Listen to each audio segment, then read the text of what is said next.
अमावस्या की रात गहरा अंधकार अपने साथ लेकर आई थी।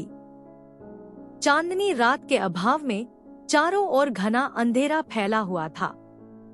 गांव के किनारे पर स्थित पुरानी हवेली अपनी भयावहता के कारण गांव वालों के लिए हमेशा से ही एक रहस्य रही है।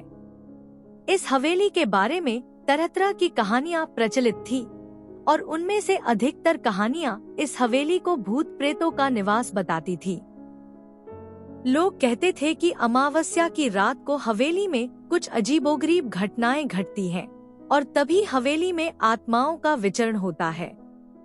अंशिका, एक युवा और साहसी पत्रकार, ने जब इन कहानियों को सुना तो उसका मन जिज्ञासा से भर गया। उसने ठान लिया कि वह इस हवेली की सच्चाई का पता लगाकर ही रहेगी। उसने अपने दोस्त रघु से इस बारे में बात की और रघु ने भी उसका साथ देने का वादा किया। अंशिका और रघु दोनों ने मिलकर योजना बनाई कि वे अमावस्या की रात को हवेली में जाएंगे और वहां घटित होने वाली घटनाओं का निरीक्षण करेंगे। वे जानना चाहते थे कि आखिर इस हवेली में ऐसा क्या है जो लोगों को डराता है। अमावस्या की रात आ चुकी थी। अंशिका और रघु ने अपने जरूरी सामान तैयार कर लिए थे।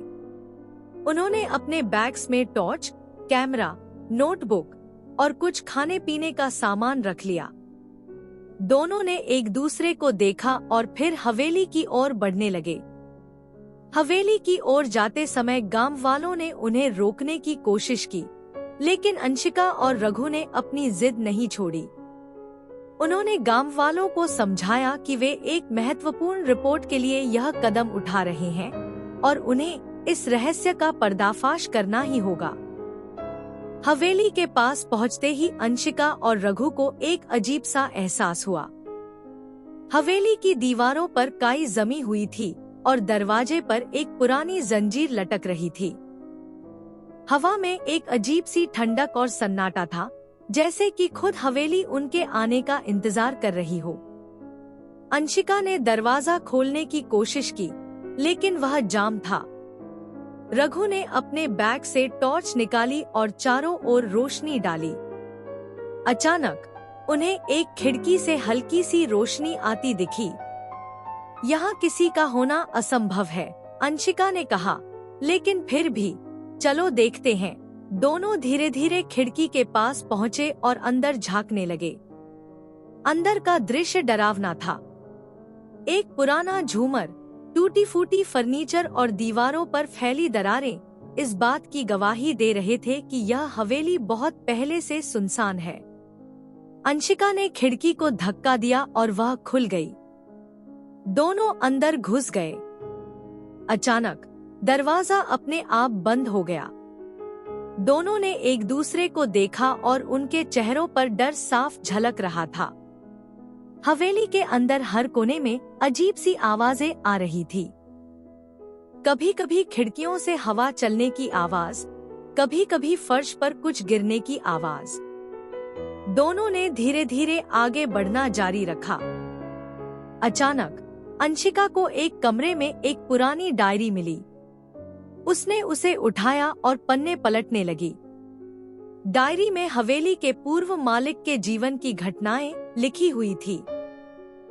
रघु, देखो यह डायरी, इसमें जरूर कुछ महत्वपूर्ण बातें लिखी होंगी, अंशिका ने उत्साहित होते हुए कहा। दोनों ने डायरी पढ़ना शुरू किया और उन्हें पता चला कि हवेली में अतीत में कई भयानक घटनाएं घटी थी। डायरी के आखिरी पन्ने पर एक संदेश लिखा था, मेरी आत्मा को मुक्त करो। यह पढ़ते ही अंशिका और रघु के चेहरे पर चिंता की लकीरें उभर आईं।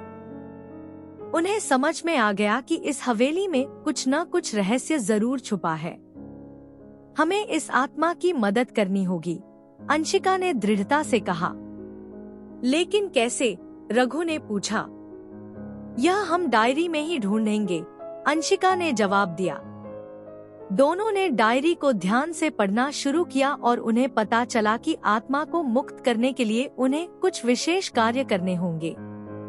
अब उनके सामने एक नई चुनौती थी, हवेली की भूतिया ताकतों का सामना करके आत्मा को मुक्त करना। आगे के पन्नों में हवेली के इतिहास का विवरण था। हवेली का मालिक ठाकुर जगदीश सिंह एक अत्यंत धनी और प्रभावशाली व्यक्ति था, लेकिन उसकी मौत रहस्यमय परिस्थितियों में हुई थी। ठाकुर की आत्मा इस हवेली में कैद थी और तभी से यहाँ अजीब घटनाएं घट रही थी। ठाकुर की डायरी में लिखा था कि उसकी आत्मा को मुक्त करने के लिए कुछ विशेष अनुष्ठान करने होंगे, जो केवल अमावस्या की रात को ही संभव थे।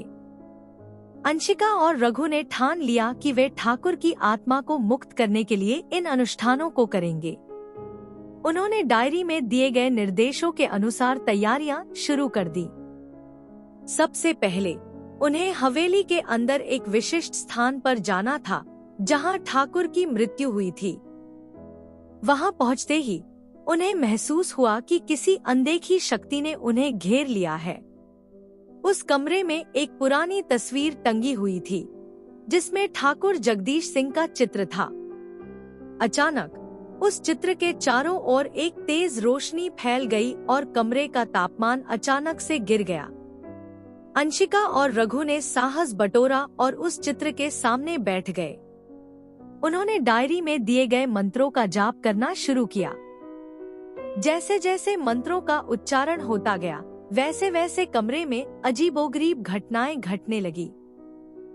हवाओं का तेज बहाव, खिड़कियों का अपने आप खुलना बंद होना और चारों ओर से आती विचित्र आवाजें, जैसे कि कोई अदृश्य शक्ति उन्हें रोकने की कोशिश कर रही हो। लेकिन अंशिका और रघु ने हिम्मत नहीं हारी। उन्होंने मंत्रों का जाप जारी रखा। अचानक कमरे में एक तेज धमाका हुआ और फिर सब कुछ शांत हो गया। तस्वीर से रोशनी गायब हो गई और कमरे का तापमान सामान्य हो गया। अंशिका और रघु ने राहत की सांस ली। उन्हें लगा कि उन्होंने ठाकुर की आत्मा को मुक्त कर दिया है। लेकिन तभी उनके सामने ठाकुर की आत्मा प्रकट हुई। ठाकुर ने उन्हें धन्यवाद दिया और कहा कि उन्होंने उसे मुक्त कर दिया है। उसने बताया कि अब वह शांति से जा सकेगा। ठाकुर की आत्मा के जाने के बाद हवेली का माहौल पूरी तरह से बदल गया। अब वहाँ किसी भी प्रकार की अजीब घटनाएं नहीं हो रही थी।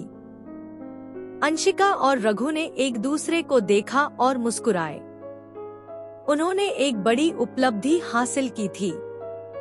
उन्होंने इस रहस्य को सुलझा लिया था और ठाकुर की आत्मा को मुक्त कर दिया था। इस घटना के बाद गांव वालों को भी यह बात पता चली और उन्होंने अंशिका और रघु को उनके साहस के लिए सराहा।